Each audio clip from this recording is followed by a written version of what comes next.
कर रहे, क्योंकि मंडल कमीशन रिकमेंडेशन के हिसाब से supreme court 9 members bench, constitutional bench 8 judgment दिया हुआ है। अगर 27% से ओबीसी बीसी रिजर्वेशन बढ़ाना है तो पहले जनाभा की गिनती करो, उसके बाद आप रिजर्वेशन बढ़ा दो। 50% वर्टिकल रिजर्वेशन से अगर आगे जाना है तो बीसी ओबीसी जनता को गिनती करने के बाद ही करने के लिए पाबंदी लगाए सुप्रीम कोर्ट ने। इसीलिए कांग्रेस पार्टी, राहुल गांधी जी ये वादा किया, हर प्रदेश में कांग्रेस पार्टी सत्ता में है तो प्रदेश में हम बीसी ओबीसी का जनता गिनती करेंगे। केंद्र में सरकार बनाते ही पूरा ओबीसी बीसी का जनता गिनती कर वो हिसाब से हम रिजर्वेशन बढ़ाने के लिए वादा किए। इसीलिए भारतीय जनता पार्टी डर गए। जो आरएसएस का एक्चुअल आइडियोलॉजी जो शुरुआत की है 1925 में, आरएसएस डॉक्टर केशवराव बलिराम हेगडेवर 100 इयर्स में इस देश को हिंदू देश बनाने का और आजादी मिलने के बाद जो रिजर्वेशन दिया हुआ है डॉक्टर बाबा साहेब आंबेडकर, उसके बाद आरएसएस ने रिजर्वेशन हटाने का अमेंडमेंट कर लिए। 100 साल अभी 2025 पूरे होने वाले हैं। 100 साल के अंदर जो बात की है वो लागू करने के लिए आज कोशिश कर रहा है। इसीलिए इस देश जनता को जागरण होने का मौका आ गया। एक खाली सरकार बनाने के लिए, सरकार चलाने के लिए कोशिश नहीं कर रहे। इस देश लूट कर अदानी अंबानी को बांटने के लिए कोशिश नहीं कर रहे।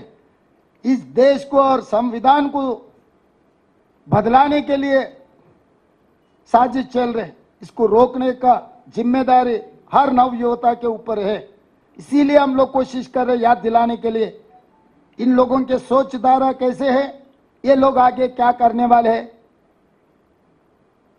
आप सब लोग सोचकर इस देश में क्या होने वाले है पूरा सोचकर आप वोट दे दीजिए।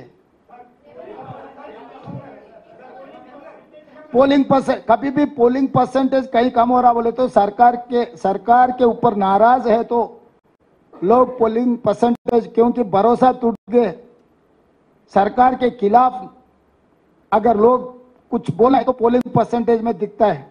इसीलिए मेरे ख्याल से जहां सेकंड फेज ऑफ पोलिंग जो कम हुई उसके जिम्मेदारी नरेंद्र मोदी अमित शाह उठाना है।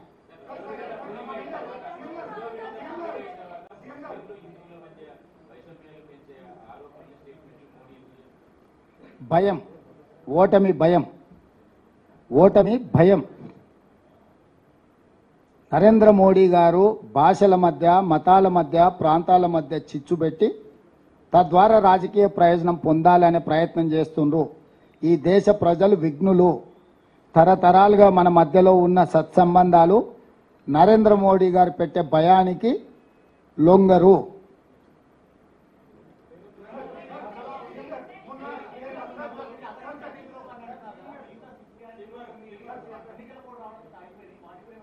వచ్చే అసెంబ్లీలో బడ్జెట్ పెట్టేటప్పుడు టోటల్గా మన ఓటాన్ అకౌంట్ బడ్జెట్ పెట్టినాం. జనరల్ బడ్జెట్లో అన్ని వివరాలు మీతో చర్చిస్తాం.